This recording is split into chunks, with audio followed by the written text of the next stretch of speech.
Greetings, guys. We're back for another week of Think on These Things. Think on these things. It's all about controlling your thought life so your thought life doesn't control you. But before we get into today's content, if you've seen a couple of these videos and you kind of like the content, then give me a like. Give me a like and subscribe to this channel. Share the videos with others, all right? Without further ado, let's get into it for today.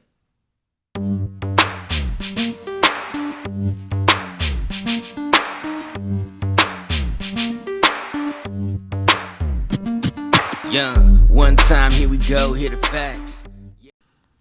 Hey, welcome back and thanks for watching. Well, we're talking about your thought life. We're talking about transforming your mind so that you are in control of your thoughts and not the other way around. Today, I want to talk to you about this word noble. Noble, okay? Do you consider yourself a noble person? That's a person of excellence or superior quality.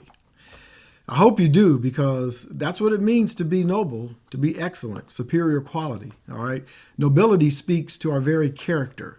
And when we choose to speak or act or live in a spirit of nobility, we're making a huge statement to the world around us. So being noble means really to put the well-being and the happiness of others even ahead of your own well-being and happiness. Now listen, it doesn't mean that you're some kind of a placemat and you just let other people run all over you. It's not what it means.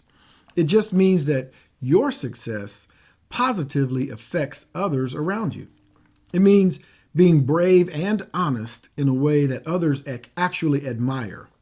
So as you pursue success in life, ask yourself, does your success positively affect others around you? Now, if this is what it means to be noble, then how does nobility affect our thought life? What does it mean to think on whatever things are noble?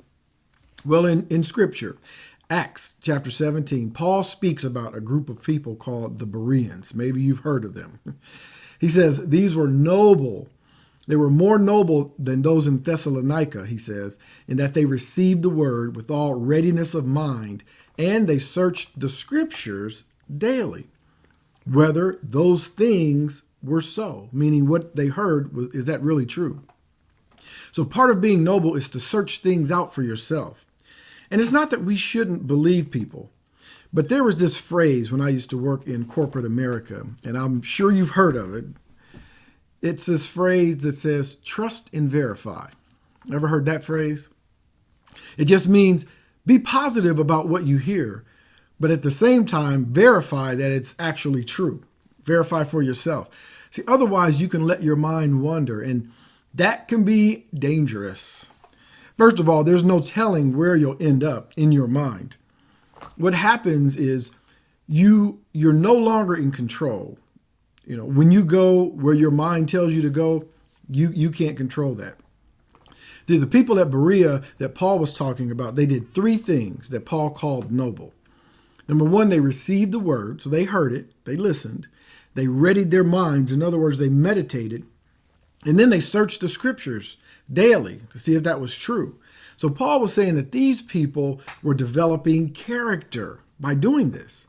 They were meditating on what they'd heard and looking for ways to use that in their daily lives.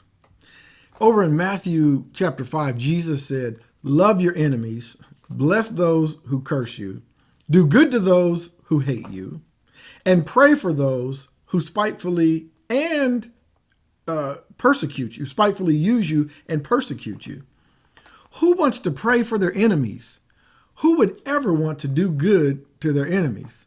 I mean, I can think of a number of times I wished bad things, I'm sorry to say it, on my enemies. And here God is telling me that I need to only do good to them. Wow. This is the challenge of being noble. Not many people in the natural way of being and doing things would be excited by these instructions in Matthew 5, right? But see, this is what it takes to control your mind, to control your thoughts. Not allowing your actions to be driven by errant or spontaneous thoughts. So transforming your mind will require you to, watch this now, it will require you to transform the way that you treat others, even your worst enemies. This is not an overnight thing, we know that, but something that will develop from within you. The more you take the path of the Bereans and receive the word, ready your mind, meditate on what you heard, search the scriptures, let's see if this is true, the more you will find that it changes who you are. Your desires will change, the way you see others will change, perception is a big thing, and your actions will change. You'll begin to put others first, even those who maybe once were your enemies, even your worst enemies. See, life is ennobled when we think on things that are above, and a noble mindset is part of that. Set your thoughts on how you can help others, how you can serve them, and how you can bring glimpses of Jesus into everyday life. As you focus on these things, you create a better world and you take huge strides toward a purified mind and heart. So let's try that. Well, that's it for now. So until next time, think good thoughts.